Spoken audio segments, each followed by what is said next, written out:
ಓಕೆನಾ? ಗೊತ್ತಿತ್ತಾ? ಇಲ್ಲ, ಚಾನ್ಸೇ ಇಲ್ಲ, ನೋ ವೇ.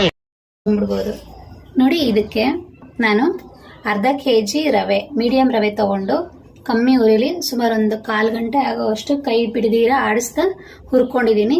ಮತ್ತೆ ಅರ್ಧ kg ರವೆಗೆ ಒಂದು 1/4 kg ಅಷ್ಟು ಸಕ್ಕರೆ, ಅದನ್ನು ತಗೊಂಡು ಮಿಕ್ಸಿನಲ್ಲಿ ತರಿ ಪುಡಿ ಮಾಡಿ ಇಟ್ಕೊಂಡಿದ್ದೀನಿ. ಮತ್ತೆ ಇದಕ್ಕೇನೆ ತುಪ್ಪದಲ್ಲಿ ಹುರಿದಿರೋ ದ್ರಾಕ್ಷಿ, ಗೋಡಂಬಿ ಅದನ್ನ ಪೀಸ್ ಮಾಡಿ ಹಾಕೊಂಡಿದ್ದೀನಿ. ಮತ್ತೆ ಏಲಕ್ಕಿ ಪುಡಿ, ಇಷ್ಟು ಅಳತೆಗೆ ಒಂದು 4 ಏಲಕ್ಕಿ ಪುಡಿ ಮಾಡ್ಕೊಂಡು ಹಾಕೊಂಡಿದ್ದೀನಿ. ಈಗ ನೋಡಿ, ಇಷ್ಟು ನಾವು ರೆಡಿ ಇಟ್ಕೊಂಡ್ರೆ ನಿಮ್ಗೆ ಯಾವಾಗ ಬೇಕು ಅವಾಗ ಮಾಡ್ಕೋಬಹುದು ರವೆ ಉಂಡೆ. ಈಗ ಬನ್ನಿ ಹೆಂಗೆ ಅಂತ ನೋಡೋಣ. ಮೊದಲಿಗೆ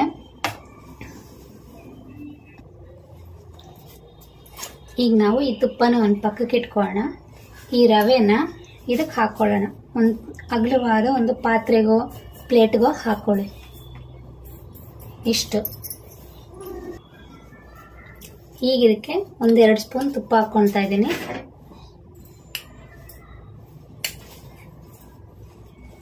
ಮತ್ತೆ ಕಾಯಿಸಿರೋ ಹಾಲು,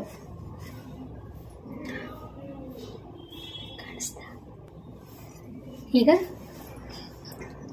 ಕಾಯಿಸಿರೋ ಹಾಲು ಹಾಕ್ಕೊಳ್ತಾ ಇದ್ದೀನಿ. ಒಂದು 1/4 ಗ್ಲಾಸ್ ಸಾಕು.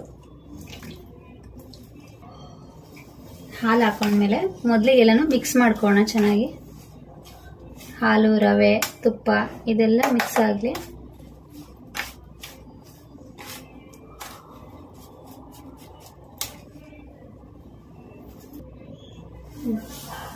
ಈಗ ನಾವೆಲ್ಲನೂ ಹದವಾಗಿ ಮಿಕ್ಸ್ ಮಾಡ್ಕೊಳ್ಳೋಣ.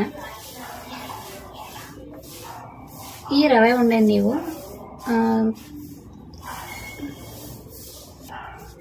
ನೋಡಿ ಕಲಿಸ್ತಾ ಅದು ಈ ಹದಕ್ಕೆ ಬರುತ್ತೆ. ಸ್ವಲ್ಪ ಹಾಲು ಉಗುರು ಬಿಸಿನೇ ಇರಲಿ. ಎಲ್ಲ ಕ್ಲೀನಾಗಿ ಮಿಕ್ಸ್ ಮಾಡ್ಕೊಳ್ಳಿ. ಜಾಸ್ತಿ ಹಾಲು ಹಾಕ್ಕೋಬೇಡಿ.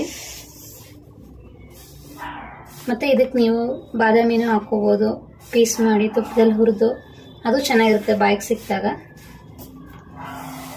ಮತ್ತು ಮಕ್ಳಿಗೂ ಏನಾದರೂ ಸ್ವೀಟ್ ತಿನ್ಬೇಕನ್ಸಿದ್ರೆ ಹೊರಗಡೆಯಿಂದ ಏನಾದರೂ ಮಾಡಿಕೊಡೋ ಬದಲು ಇದೇ ರೀತಿ ಮನೇಲೇ ನೀವು ಮಾಡಿಕೊಡ್ಬೋದು.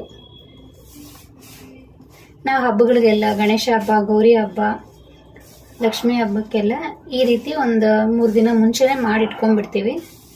ಹಾಗಾಗಿ ಹಬ್ಬದ ದಿನ ಬೇಗ ಮಾಡ್ಕೋಬೋದು. ಉಂಡೆ ಬೇಗ ಮಾಡಿ ದೇವ್ರ ಮುಂದೆ ಜೋಡಿಸ್ಕೋಬೋದು. ನೋಡಿ ಹಿಂಗಾಗಿದೆ. ಈಗ ಇದನ್ನು ಉಂಡೆ ಕಟ್ಟೋಣ. ನಿಮ್ಗೆ ಯಾವ ಸೈಜ್ ಬೇಕೋ ಆ ಸೈಜ್.